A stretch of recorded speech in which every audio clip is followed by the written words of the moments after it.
It is time now for better food. Do you ever watch TikTok and see a recipe and think, hey, does that really work? Does it even taste good? Well, Chef Plum has been testing them out each week. All right, what do you have for us today, Chefy? Hello, friends. How are you today? Excellent. Good. How are you? I am fantastic. Okay, so listen.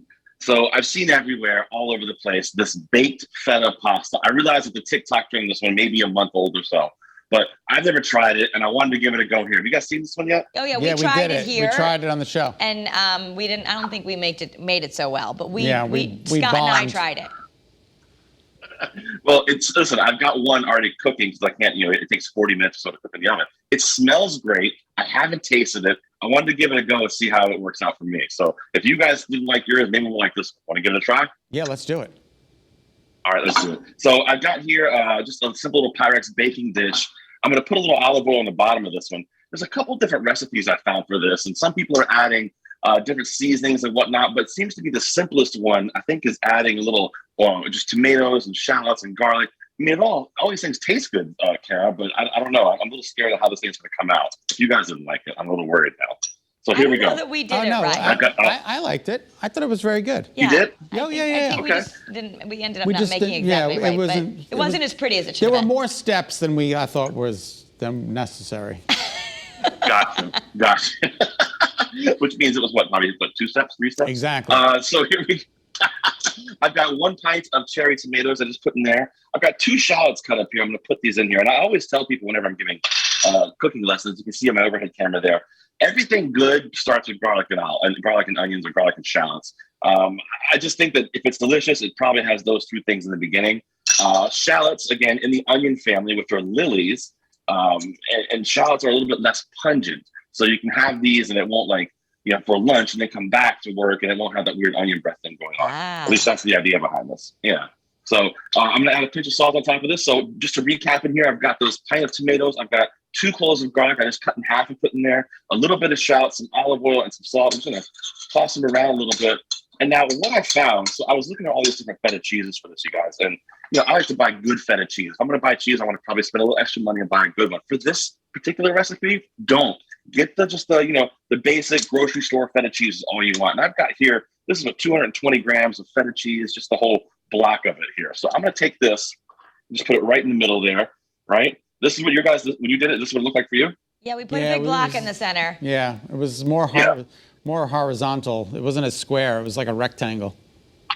Was it? Okay, well, listen, I think as long as it's like 220 grams or whatever they say. So I put this on here. I put a little olive oil on top. I've got some olive oil on top of our tomatoes and our garlic. I'm just going to sprinkle some just this Italian seasoning stuff here.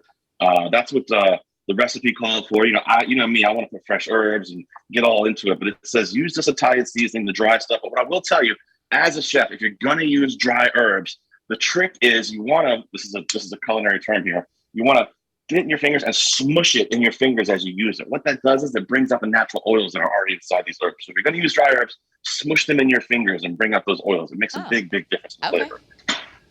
Yeah, and then I'm going to add a little black pepper on top. Just a little crushed black pepper. Fresh black pepper. Always remember, guys, get a nice grinder. Use fresh black pepper. If you use the pre-ground stuff, and sometimes you have to, I get it. That pre-ground black pepper, you'd buy that little square container, could have been ground 15 years ago. So it could be sitting there a long time. All right, here we go. So I've got my oven set to 350 degrees. I'm going to bake this in the oven for about 45 minutes. So are we on par? Is kind of what you guys did too? I'm trying to make sure that it's the same recipe. Yep, so far. Yep, we're good. Excellent. So I'm going to put this in my oven. 350, about 40 minutes here. Now I've got the other one I started. Let's see what it looks like. Here we go. Now this looks amazing. Check this out. Look at that. Can you guys see that? Yeah, it looks good. Yeah. It smells great. It looks amazing. So what I found is that you have to smush these up. So I like to use these this little smasher and smash it up. Kind of break things up a little bit in there. The garlic, break up those tomatoes. And then I've got some rigatoni because I guess today is National Rigatoni Day. I didn't realize that was a thing. My kids told me last night to use rigatoni for the recipe, so that's why we're doing it. I'm just going to toss some rigatoni in there with it, just like this, and mix it up. It smells good, you guys. Again, I've never had this. I worry that it's too salty, but we're going to find out here in just a second. Just going to give it all a big mix, and then we're going to finish it up with a little bit of torn fresh basil. Just tear it with your fingers and put it right in there, just like this. Yeah. Let's give it a good mix up. All right. I got it mixed in there. It looks great. It smells good. Let's give it a taste. Yours looks prettier because we used spaghetti and it looked messy. Yeah. Spaghetti, that'll do it. Hey, this is great. This actually is not a bad dish. This tastes really, really, really good. Okay. I like this one. The baked feta is delicious. Thank you, Chef. Chef. Awesome. Hey, I'll see you guys later on, right? All right, take care. So good. All right. So we just need to sub out the pasta. Absolutely.